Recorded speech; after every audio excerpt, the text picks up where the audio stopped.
बिस्मिल्लाहिर्रहमानिर्रहीम। खातिन हज़रात, मैं हूँ अख्तर अब्बास और आप सबको मेरा सलाम पहुँचे।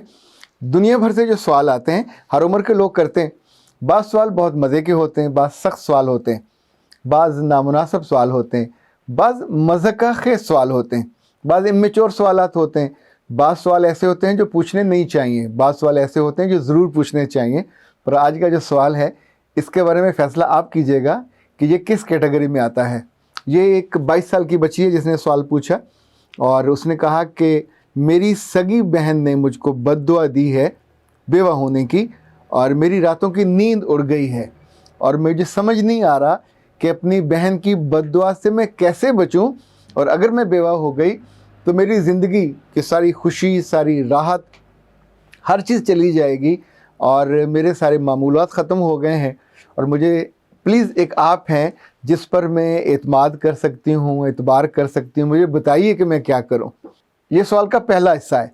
दूसरा हिस्सा ये है कि जो मेरी बड़ी बहन है वो 25 साल की हैं और उसकी मंगनी हुई हुई है, मेरी भी मंगनी नहीं हुई। यानी जब मैं दूसरे से पहुंचा तो मैं खिलखिला के हंस पड़ा कि नामाकूल लड़की, अभी तेरी मंगनी नहीं हुई, किसी जगह से रिश्ता नहीं आया और तू उस बात पे परेशान हो के, यानी जिसको कहते हैं ना आ बैल मुझे मार, और मार भी इतने ज़ोर से कि आप जाके इतनी दूर जाके गिरो के तमाशा बन जाओ। आप सोचिए, कोई वहम का इलाज है, को अल्लाह ताला ने कॉमन सेंस नाम की कोई चीज़ दी होती है, बंदा उसको कभी इस्तेमाल कर लेता है। ये हमारे जो सिख भाई हैं इनके बारे में लतीफ़ा हम बचपन से सुनते आ रहे हैं। मुमकिन है ऐसा ना हो पर उनके बारे में ये कहा जाता है। और वो जो कुछ भाइयों ने सोचा था कि गन्ने बीजे जाएं, तो दूसरे ने कहा बीज तो लोगे बड़ा मुनाफा होएगा, पर तीसरे ने कहा कि अगर लोगों ने गन्ने चूस लिए, तोड़ लिए तो फिर। दूसरे ने कहा कौन से लोग? उसने कहा वो जो 7 वाली बस्ती है। तो 7 भाई थे, वो गए डंडे लेके, सोटे लेके और जाके उन्होंने उस बस्ती पे हमला कर दिया। पहले लोगों की टांगें तोड़ी, फिर आग लगा के पूरी बस्ती जला दी। तो लोगों ने पूछा कि मसला क्या, हमको क्यों मार रहे हो? तो उस बड़े ने जवाब दिया कि होर चुपो। अब इनफैक्ट जो अभी गन्ने उगे नहीं थे, खेत लगा नहीं था, फसल हुई नहीं थी, उन्होंने काटी नहीं थी और उस चक्कर में जाके आपने उनको जला के मार दिया। ये जो खातून है ये सिर्फ एक नहीं है, ख़वातीन में इस तरह की इतनी कसरत से पाई जाती हैं कि जो चीज़ हुई ना हो। मैंने सोचा कि इस खातून को और इस जैसी बाकी ख़वातीन को हम थोड़ी लॉजिकल बात कर लेते। लाइक जब इसकी मंगनी होगी, जब इसकी शादी होगी, जब इसका मियाँ बन जाएगा, आएगा, तो उस रोज़ एक तरफ इसकी बहन खड़ी हो 25 साला, सबके सामने बद्दुआएं दे रही हो कि अल्लाह करे तू बेवा हो जाए। लेकिन क्या वो पागल है, एबनॉर्मल है जो तब तक दुआएं और बद्दुआएं देती रहेगी? उस सवाल के तीसरा हिस्सा भी है कि जब मैंने अपने बाप को बताया तो मेरे बाप ने उसको बुलाया तो बहन ने कहा मैंने तो बद्दुआ नहीं दी और मैंने तो ये जुमला कहा ही नहीं है। अब सोचिए, वो जुमला वापस ले चुकी है, या अगर उसने नहीं कहा तो फिर तो मुद्दा ही ख़त्म हो गया। लेकिन मुद्दा भी मौजूद है, परेशानी भी मौजूद है, स्ट्रेस भी मौजूद है, एंजाइटी भी मौजूद है, मौत का खौफ भी मौजूद है और बेवा होने पे पक्का यकीन है। लाइक जिस रोज़ इस बच्ची की शादी होगी तो एक बहन अकेली दरवाजे में खड़ी बद्दुआएं दे रही होगी, 400 बंदा, अभी कोरोना है तो 500 बंदे की तो इजाज़त है शादी में आने की, 500 बंदा इसको दुआ क्या देगा? घर बसने की, ज़िंदगी की, खुशी की, राहत की, औलाद की। ये 500 बंदा बेलौस इनको दुआ दे रहा होगा, उन्हें इससे कोई मतलब नहीं होगा। इसके 2 माँ और बाप लड़के के, 4-5 बहन भाई उसके, 4-5 बहन भाई इसके। ये सारे वो रिश्ते हैं जो उस रिश्ते को ज़ाहिर बनाते हैं, उसको संभालते हैं, उसको आगे लेके चलते हैं, उसके लिए दुआ करते हैं। हमारे आसपास जितने हमारे अपने होते हैं वो सारे के सारे हमको दुआएं देते हैं, हमारी राहत का, हमारी खुशी का, हमारी कामयाबी का। उनमें कौन ऐसा होगा जो हमको या हमारे बिल्कुल साथ वाले को, स्पाउस को मरने की बद्दुआ दे? अगर को दे तो आप समझो कि उसका ज़र्फ़ छोटा है, उसकी अकल छोटी है, उसने वो काम किया जो उसको नहीं करना चाहिए। ना तो फरिश्ते उसके मुलाजिम हैं, ना अल्लाह ताला ने उसको यहाँ हज़रत इज़राइल की ड्यूटी दे दी हुई है कि वो कहेगी तो रिश्ता मर जाएगा, वो कहेगी तो आप बेवा हो जाओगे। सो जितने भी वहम होते हैं या इस तरह के एहसासात और ख़यालात होते हैं, आम तौर पे ये तसव्वुराती होते हैं।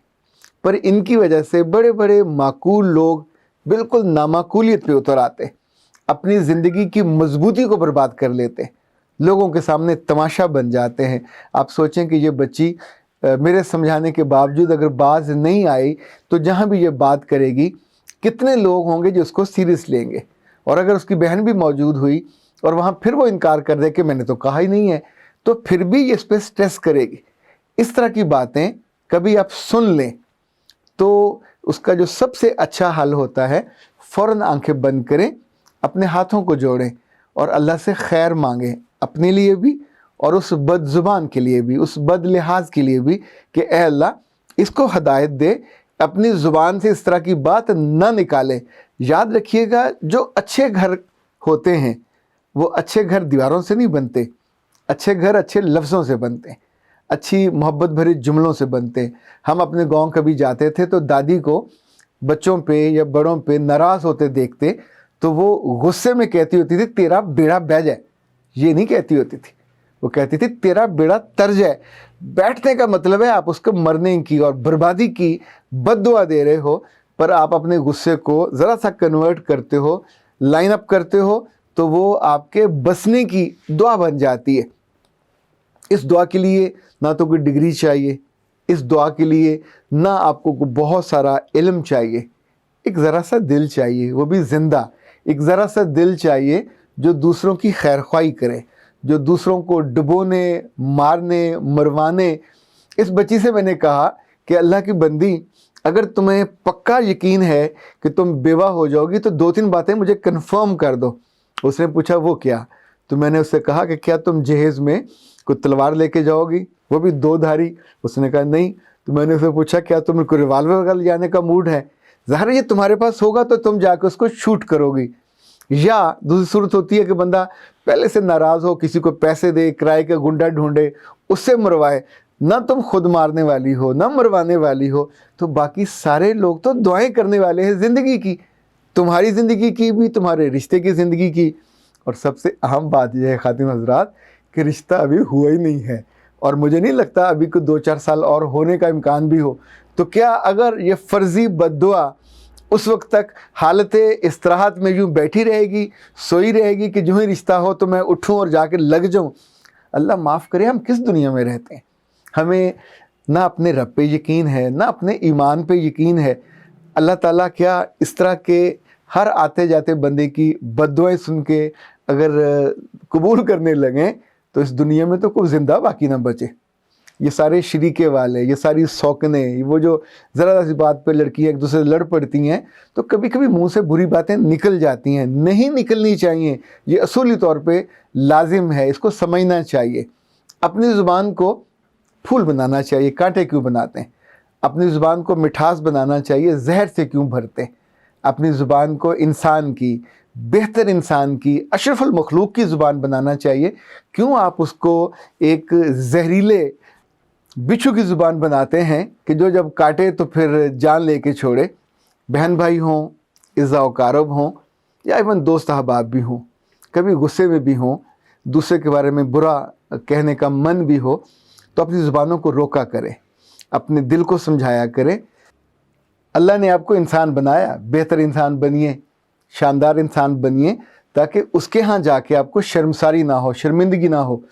غصے میں کہی ہوئی باتیں مجھے لگتا ہے کہ اللہ کے پورے نظام میں مائیں کتنی دفعہ کہہ دیتی ہیں، کچھ اور بڑے خواتین بھی کہہ دیتی ہوتی ہیں، پر ان کی سیریسنس کے بارے میں وہ جو بد دعا ہے وہ بھی وہیں آتی جاتی کہیں ڈیزالو ہو جاتی ہے۔ بد دعائیں عام طور پہ ڈیزالو ہونے کے لیے ہوتی ہیں۔